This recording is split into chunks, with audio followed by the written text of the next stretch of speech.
नमस्कार, nation first देख रहे हैं आप और मैं हूं आज आपके साथ निधि उपाध्याय। बुलेटिन का आगाज करेंगे अहम खबर के साथ। अमेठी कोतवाली क्षेत्र के अंतु बाईपास पर पुलिस और बदमाशों के बीच मुठभेड़ हो गई। साथ ही बता दें कि जिसमें 25,000 के इनामी बदमाश आशीष मिश्रा के पैर में गोली लग गई। तो वहीं बता दें कि बदमाशों की फायरिंग में एक सिपाही चंदन कनौजिया भी घायल हो गया। दोनों का अमेठी सीएचसी में इलाज चल रहा है। तो वहीं बता दें कि 2 दिन पहले दिन दहाड़े युवक की हत्या कर मौके से फरार हो गए थे और फिलहाल पुलिस पूरे मामले की जांच पड़ताल आगे की जो पुलिस कार्रवाई है वो कर रही है। तो वहीं बता दें कि ये पूरा मामला अमेठी से सामने आया है, जहां पर कोतवाली क्षेत्र के अंतु बाईपास पर पुलिस और बदमाशों के बीच जमकर मुठभेड़ हुई है, जिसमें कि 25,000 के नामी शातिर बदमाश आशीष मिश्रा के पैर में गोली लग गई। तो ये बता दें कि बदमाशों की फायरिंग में एक सिपाही चंदन कनौजिया भी गंभीर रूप से घायल हो गया। तो वही दोनों का अमेठी सीएचसी में इलाज चल रहा है। और वही बता दें कि 2 दिन पहले दिन दहाड़े युवक की हत्या कर ये जो आरोपी हैं वो मौके से फरार हो गए थे। फिलहाल पुलिस पूरे मामले की जांच पड़ताल अब कर रही है।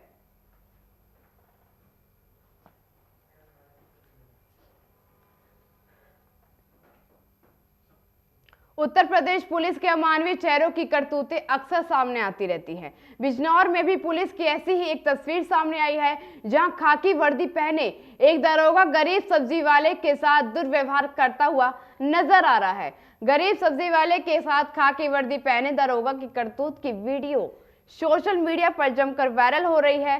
तो ये बता दें कि पुलिस अधीक्षक बिजनौर के संज्ञान में वायरल वीडियो आने के बाद पुलिस अधीक्षक ने पुलिस क्षेत्राधिकारी को वायरल वीडियो की जांच कर दरोगा के खिलाफ कार्यवाही के लिए आदेश दिए हैं। दरअसल बिजनौर के मंडावर थाने में तैनात दरोगा अजादार हुसैन जैदी की वीडियो कुछ दिन पहले रविदास जयंती के दिन की बताई जा रही है, जहां रविदास जयंती के जुलूस को निकालने के लिए सड़क किनारे सब्जी की पटरी लगाए एक गरीब सब्जी वाले के साथ दरोगा सस्ता बता दें कि रास्ता खाली करवाने के लिए उसके साथ दुर्व्यवहार करता हुआ नजर आ रहा है।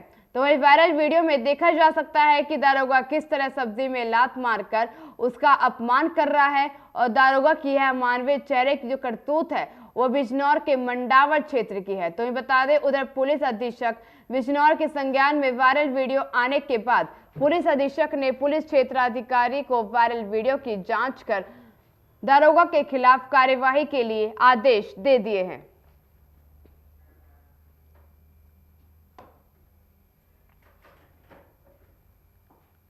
हाईकोर्ट के फैसले के बाद एटा जनपद में भी कुल 120 शिक्षकों पर कार्यवाही तय हुई है। साथियों को बता दें कि 205 में हुई सहायक अध्यापकों की भर्ती में ये सभी शिक्षक भर्ती हुए थे। हाईकोर्ट के निर्देश के बाद 120 शिक्षकों में से 87 शिक्षकों की बर्खास्तगी पर मोहर लग गई है और बाकी के बचे 33 शिक्षकों की टेम्पर्ड मार्कशीट के मामले में डॉक्टर भीमराव अंबेडकर विश्वविद्यालय आगरा को 3 महीने में जांच कर रिपोर्ट सौंपने को कह दिया गया है। जब इस मामले में जिला बेसिक शिक्षा अधिकारी संजय सिंह से बातचीत की गई तो उन्होंने बताया कि 87 शिक्षकों को बर्खास्त किया गया है। बाकी 33 शिक्षकों की टेम्पर्ड मार्कशीट की जांच आगरा विश्वविद्यालय द्वारा की जा रही है।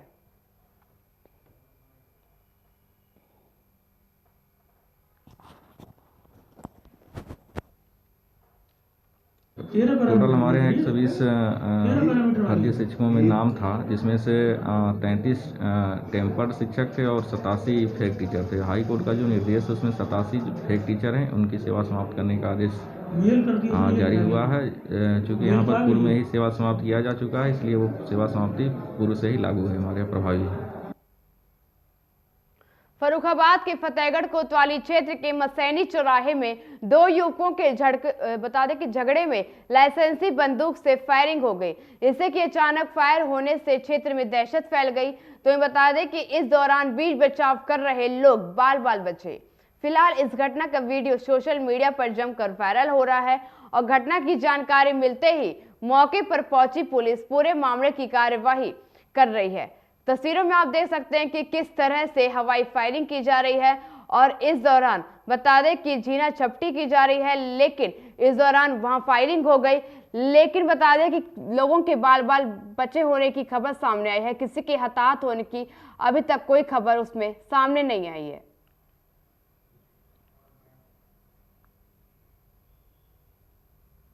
कोतवाली फतेहगढ़ चौकी कर्नलगंज क्षेत्र मसैनी चौराहे के पास एक फायरिंग का वीडियो वायरल हुआ है, जिसमें अभियोग पंजीकृत कर वैधानिक कार्रवाई की जा रही है।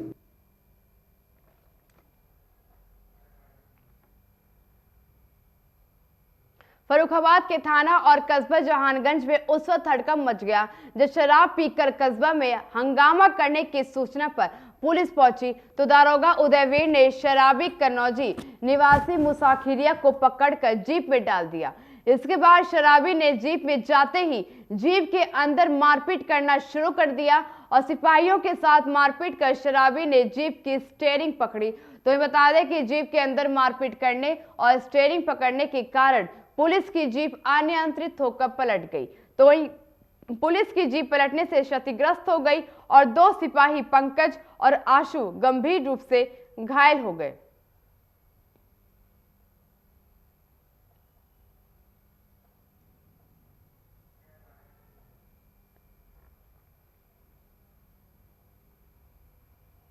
फिरोजाबाद में जिलाधिकारी के आदेश पर पुलिस और प्रशासन ने बड़ी कार्यवाही की है।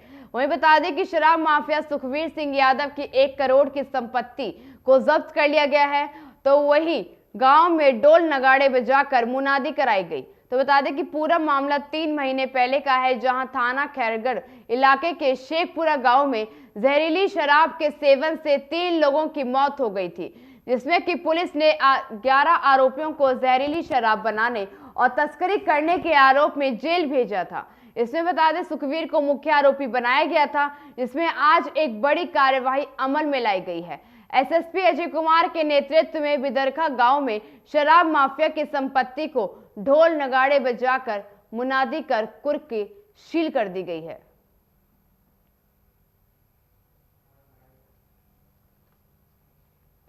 ये जनपद फिरोजाबाद का शिकोहाबाद इलाका है, जहाँ पे हम लोग खड़े हुए हैं। यहाँ का एक बहुत ही कुख्यात शराब माफिया सुखबीर यादव, जिसके गैंग में कुल 11 बड़े अपराधी हैं, 11 बड़े अपराधियों वाला ये सुखबीर यादव जो माफिया है शराब का, ये पिछले कुछ सालों से लगातार शराब में मिलावट करके आम जनता के जीवन के साथ खिलवाड़ कर रहा था। इसको कुछ दिन पहले ही हम लोगों ने गिरफ्तार करके जेल भेजा। इसके पूरे 11 लोगों के का जो इसका गैंग था, सभी को गिरफ्तार करके जेल भेजा जा चुका है। इस पर गैंगस्टर की कार्रवाई की गई और आज इसके 14(1) के तहत इसकी संपत्तियों को हमने जब्त करने का कार्य किया है। अभी आप देख रहे हैं कि इसके 3 बड़े प्लॉट्स हैं और 3 वाहन हैं, जिसको हमने प्रशासन के पक्ष में जब्त कर लिया है। इसकी कीमत ऑन पेपर 35 लाख से ऊपर है, लेकिन जैसा कि लोग में चर्चा है, इसकी कीमत 1 करोड़ से भी ऊपर आंक रहे हैं लोग। इस बड़ी संपत्तियों को हम लोगों ने जब्त कर लिया है और आगे की वैधानिक कार्रवाई अभी इस पे जारी रहेगी। खैरगढ़ में एक जहरीली शराब से 3 व्यक्तियों की मृत्यु हो गई थी, जिसमें पुलिस ने तत्परता से कार्रवाई करते हुए इनको जो शराब का अवैध कारोबार करने वाले लोग थे, इनकी धरपकड़ की थी, जिस पर ये सुखवीर सिंह इनका सरगना है। इनके द्वारा भारी मात्रा में अवैध शराब का जो है यहाँ पर बेचा जा रहा था, जिनको जेल भेजा गया। इनके ऊपर गैंगस्टर की कार्रवाई हुई और इनके द्वारा जो अवैध संपत्ति अर्जित की गई थी अपराध से, उस संपत्ति का पता लगाया गया और संपत्ति का पता लगाने में आज जिलाधिकारी महोदय के द्वारा इनकी जो अवैध संपत्ति थी, इनको कुर्क करने का आदेश दिया गया है। उसी कार्रवाई में कल से ये कुर्की की कार्रवाई चल रही है। आज हमने इनकी संपत्ति का जो प्लाट है, यहाँ पर आप देख रहे हैं, इस प्लाट को हमने कब्जा लेते हुए इसको ये लगभग 3.5 लाख रुपए की है और इनकी टोटल संपत्ति जो है वो लगभग 1 करोड़ रुपए की है, 1 करोड़ से ऊपर की है। तो ये आज इनकी जो है संपत्ति को हम यहाँ पर सील मोहर करते हुए इनको कब्जा ले रहे हैं और यहाँ पर जो है सार्वजनिक रूप से हम ये बात सबको प्रसारित करें कि ये संपत्ति जिलाधिकारी के महोदय के आदेश से ये कुर्क कर ली गई है और इसको सील मोहर कर लिया गया है। अब इस संपत्ति को कोई भी आदमी खरीद नहीं सकता। गाजियाबाद के शालीमार गार्डन में खुद को पुलिसकर्मी बताकर 3 ठगों ने महिला को झांसे में लिया और उसके जेवरात ठग लिए। तुम्हें बता दें कि ठगों ने महिला से कहा कि आगे मर्डर हो गया है तो अपनी ज्वेलरी उतारो और पोटली में बांध लो। ऐसा कहकर ठगों ने महिला के हाथ से सोने की 4 चूड़ियां और चेन उतरवा ली। तो बता दें कि महिला का ध्यान भटकाकर ज्वेलरी लेकर जो तीनों बदमाश हैं वो पल्सर बाइक पर सवार होकर मौके से फरार हो गए।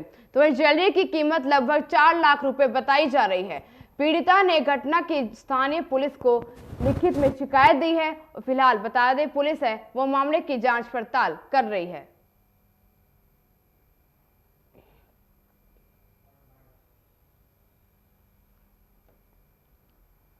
मैं शालीमार गार्डन में रहती हूँ और मंदिर से लौट रही थी, तो मैं मंदिर से लौट के अपने चौराहे तक ही आ गई थी, तो एक जेंट्स मेरे पीछे पीछे आया और बोला मैडम आपको वो बुला रहे हैं। तो मैंने कहा मुझे क्यों बुला रहे हैं?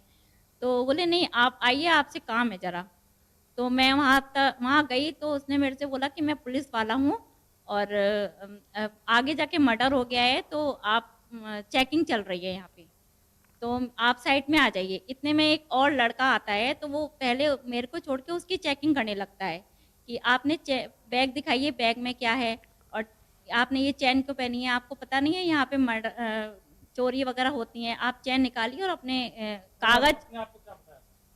पुलिस वाला तो उस बंदे की चैन निकाल के कागज में रखो, मेरे को साइड कर दिया। बोला आप अपनी चूड़ियाँ मैडम आप अंदर जाके साइड में थोड़ा होके अपनी चूड़ियाँ निकालिए और इसमें थैली में डालकर ले जाइए घर, सेफ नहीं है, आगे जाके चेकिंग हो रही है। तो मुझे उससे पहले वो थर्मामीटर लगा के चेक कर चुका था। मुझे समझ आ रहा था कि ये कुछ गड़बड़ कर रहा है, फिर भी मैं उसकी बात ना समझ पाई और अपने हाथ से चूड़ियाँ और चैन निकाल के दे दिया। और अंगूठी भी उसने बोला तो अंगूठी नहीं उतर पा रही थी, तो 4 लाख की। हरदोई में उस वक्त हड़कंप मच गया जब मंजिला थाना क्षेत्र में पिता ने बेटी का सिर काटकर हत्या कर दी। तो ये बता दें कि इस खौफनाक वारदात से पूरा जिला सहम गया और इस घटनाक्रम का वीडियो सामने आने के बाद हर कोई सहम गया, सख्ते में आ गया। तो वहीं बता दें कि बेटी को उसके प्रेमी के साथ देखकर पिता ने अपना आपा खो दिया और फिलहाल इस घटना की जानकारी मिलते ही मौके पर पहुंची पुलिस ने हत्यारे पिता को अपनी हिरासत में ले लिया है।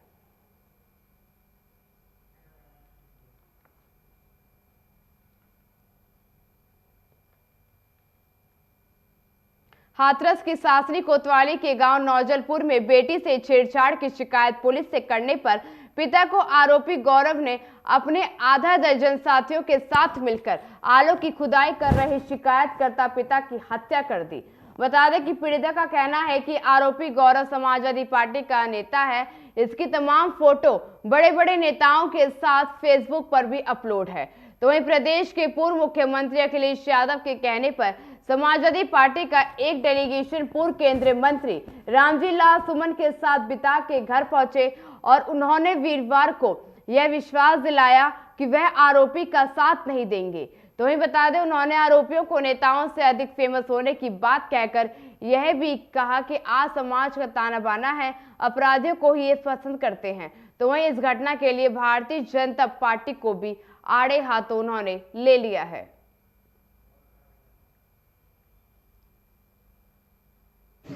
आज आपके अखबार में छपा है समाजवादी पार्टी की जाके साथ उसका कहीं फोटो छपा है। मान लीजिए कौन सी पार्टी का बड़ा नेता हाथरस अलीगढ़ पार्टी में जो नेता है दूसरी पार्टियों के किसके साथ उसका फोटो नहीं। ये अनावश्यक रूप से गलत प्रचार किया जा रहा है। और मैं एक सवाल पूछना चाहता हूँ, समाजवादी पार्टी से जुड़ने की बात अगर कोई कहता है, जब उसके खिलाफ मुकदमा लिखा गया था वो जेल में गया, हम राजनीतिक संन्यास लेने को तैयार है अगर कोई ये सिद्ध कर दे कि समाजवादी पार्टी के किसी भी कार्यकर्ता और नेता ने उसकी हमदर्दी में कोई फोन किया हो। ये तो बड़ा आसान काम है। और जहाँ तक संरक्षण का सवाल है, संरक्षण भाई साहब सरकारी पार्टी का होता है। आज हम प्रतिपक्ष में हैं, हम किसी अपराधी को बचाने की आज हैसियत हमारी नहीं है। अपराधी कैलकुलेट करके सत्तारूढ़ पार्टी के साथ होता है, क्योंकि सत्तारूढ़ पार्टी की क्षमता होती है उसके गुनाह पर पर्दा डालने की। ये आज हमारी औकात और हैसियत नहीं है। लिहाजा जो अनावश्यक रूप से समाजवादी पार्टी के साथ जुड़ने की बात करते हैं, ये मिथ्या प्रचार है।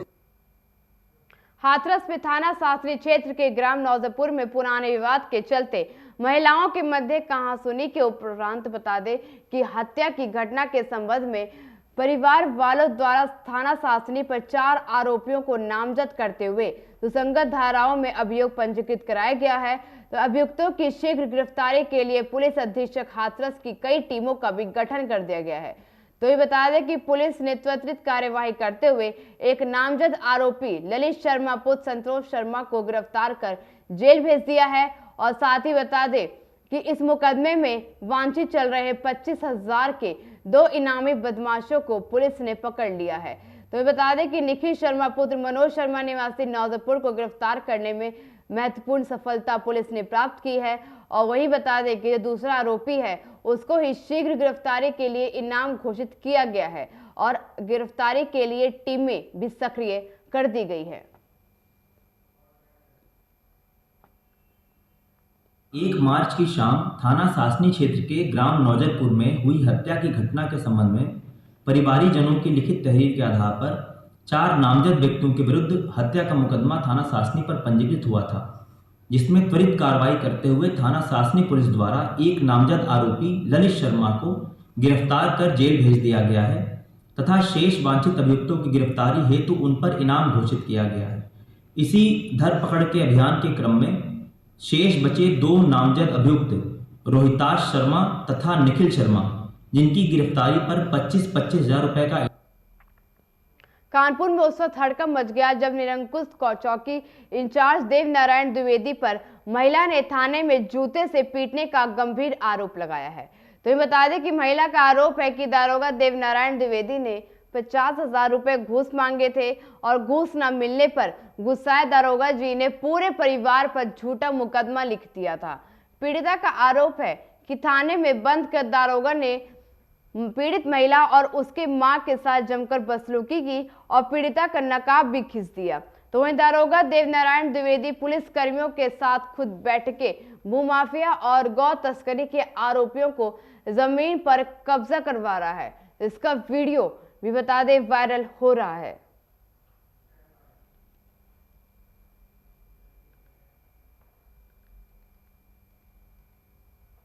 मथुरा में इस समय खाद्य विभाग लगातार छापेमारी की कार्यवाही कर रहा है, इससे कि मिलावटखोरों में जहां अफरा तफरी का माहौल बन गया है, तो वही खाद्य पदार्थों मिलावट करके मोटा मुनाफा कमाकर लोगों की जान के साथ खिलवाड़ करने से बाज नहीं आ रहे हैं। तो ये बता दें कि बाजना में मानागढ़ी रोड पर खाद्य विभाग की टीम ने बिना लाइसेंसी पनीर डेयरी खाद्य सुरक्षा और औषधि प्रशासन मथुरा के डीओ डॉक्टर गौरी शंकर को मुखबिर द्वारा सूचना मिल रही थी कि बाजना में मानागढ़ी रोड पर बिना लाइसेंस के अवैध रूप से डेयरी प्लांट संचालित किया जा रहा है और वहां पर काफी मात्रा में पनीर निर्माण किया जा रहा है। तो इस मौके पर डेयरी में पनीर मानकों को ताक पर रखकर अवैध रूप से पनीर बनाया जा रहा था, जिसमें कि मौके पर मालिक फरार हो गया और कर्मचारियों की उपस्थिति में कार्यवाही की गई है। तो बता दें कि मौके पर टीम ने तैयार पनीर से एक नमूना लिया गया और एक नमूना क्रीम और एक नमूना सफेद घोल कर लिया गया। टीम ने उपरोक्त डेयरी को निर्माण कार्य को रोक के भी अग्रिम आदेश दे दिए हैं।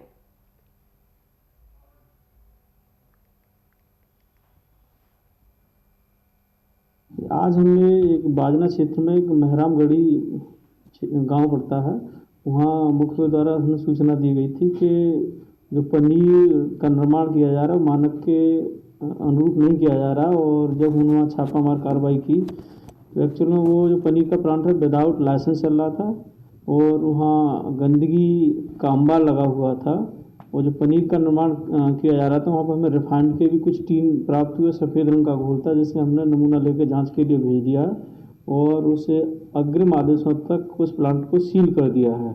जब तक वो फर्म लाइसेंस नहीं ले लेते हैं और मानक के अनुसार काम करेंगे तभी उनको आगे काम करने दिया जाएगा।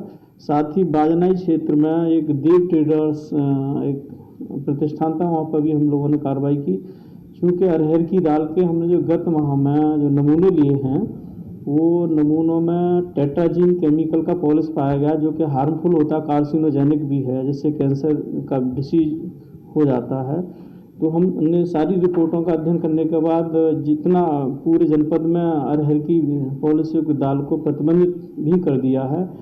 फिर भी कुछ व्यापारी अपना क्षणिक लाभ के लिए उस दाल का विक्रय कर रहे हैं। तो इसी के दृष्टिगत देव ट्रेडर्स के यहाँ पर कार्रवाई की गई, जहाँ पर सरसों का तेल, रिफाइंड और अरहर दाल के नमूने लिए गए।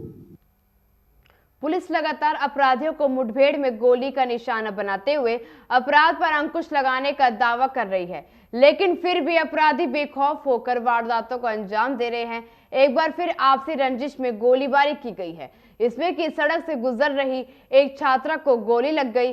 दरअसल थाना ब्रह्मपुरी क्षेत्र के माधवपुरम इलाके में अंकित कौशिक की कॉस्मेटिक की दुकान के पास दो पक्षों में कहासुनी हो गई। इसमें कि बता दें, एक पक्ष ने कहासुनी के दौरान फायरिंग कर दी और इस दौरान पास से गुजर रही एक छात्रा को गोली लग गई। तो वहीं घटना के बाद फायरिंग करने वाले मौके से फरार हो गए। तो वहीं घायल छात्रों को अस्पताल में इलाज के लिए भर्ती करवा दिया गया है, जहां डॉक्टरी जांच में छात्रा की रीढ़ की हड्डी में गोली फंसी हुई बताई जा रही है और गंभीर अवस्था में उसका इलाज चल रहा है। तो वहीं घटना की सूचना मिलने पर पुलिस मौके पर पहुंची और मामले की छानबीन में जुट गई है।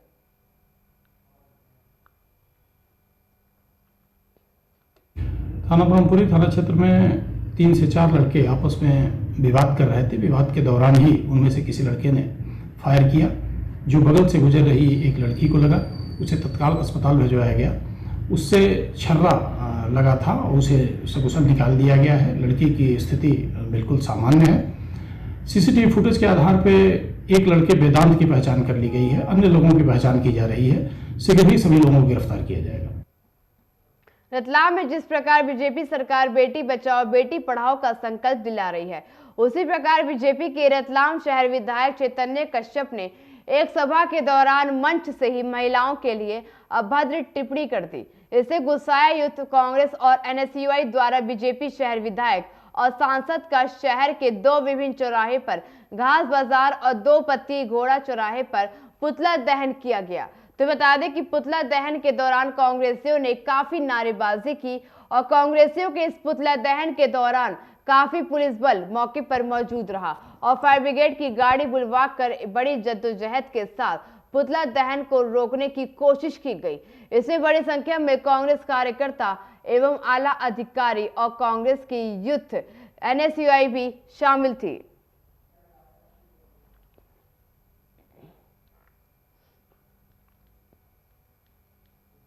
रामनगर मुरादाबाद की लोकल पैसेंजर ट्रेन शुक्रवार से पटरी पर दौड़ेगी। तो हमें बता दें कि कोरोना वायरस के चलते 23 मार्च से ट्रेन बंद पड़ी थी और ट्रेन के दोबारा सुचारू होने से आसपास के नगर वासियों में खुशी की लहर है। कोरोना के बढ़ते मामलों को देखते हुए 23 मार्च 2020 को रामनगर से मुरादाबाद और मुरादाबाद से रामनगर आने वाली पैसेंजर ट्रेन को सुरक्षा की दृष्टि के मद्देनजर रद्द कर दिया गया था, जिसके बाद से इस ट्रेन को अनब्लॉक होने के बाद नगर वासियों की खोल जाने की लगातार मांग उठ रही थी और उसी को लेकर जानकारी देते हुए railway station master Umesh Chandra ने बताया कि कल से रामनगर से जो लोकल ट्रेन है वो दौड़ेगी।